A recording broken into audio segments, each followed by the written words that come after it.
EandM is operating remarkably well. We have 93% of our workforce at home and working from home. We have a few people that are manning our shipping dock and an accounting person that comes into the office each day to handle the mail. Other than those few people who are in the office IT staff, the building is empty.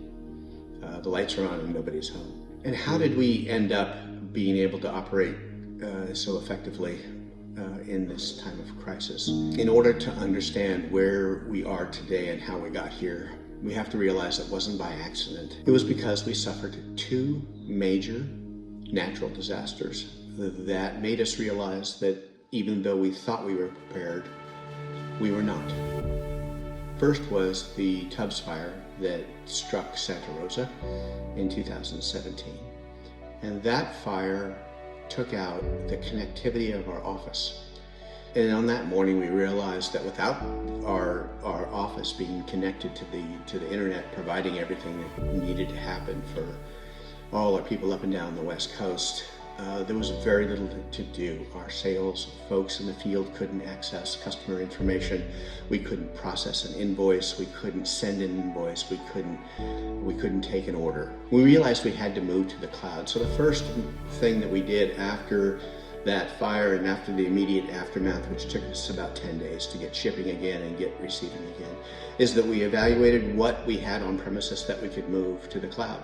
So we started with our mail, and instead of running an Exchange server locally, we pushed it up to Office 365 and put it in the cloud. This process didn't entirely go smoothly. We did a good job of identifying those items that we needed to address and assigning them to people.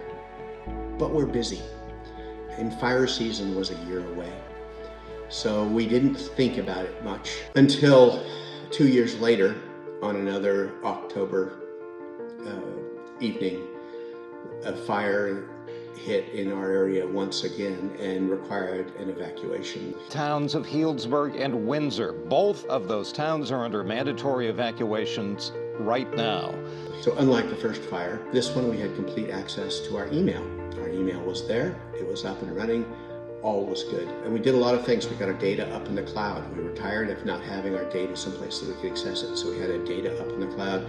We had virtual machines running in the cloud that we could activate and connect to remote desktop sessions to get access to our accounting system, to get access to our quoting tools, to get access to our CRM, all of those things that we needed to have access to. So we did all those things in the 6 or 8 weeks after the 2019 fire that caused our evacuation from our town. And never did we expect that we were going to need all that in March of 2020 when the COVID-19 virus hits.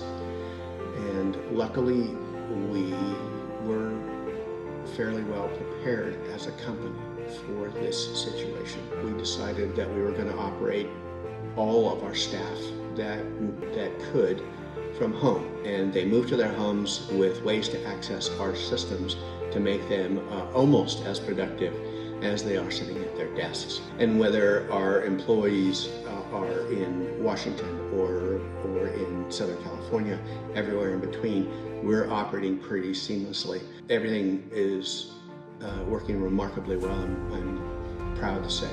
We don't know what the future brings. This is an uncertain time, but we know that we can adapt and that we are ready for unexpected things that will come. We're not there yet, but we're close. We're never going to be there in a perfect world. We would, but in the real world, we get closer, and as long as we get closer every day than we were before, the better off we are, and the better we are able to serve our customers' needs. That's what we're here for.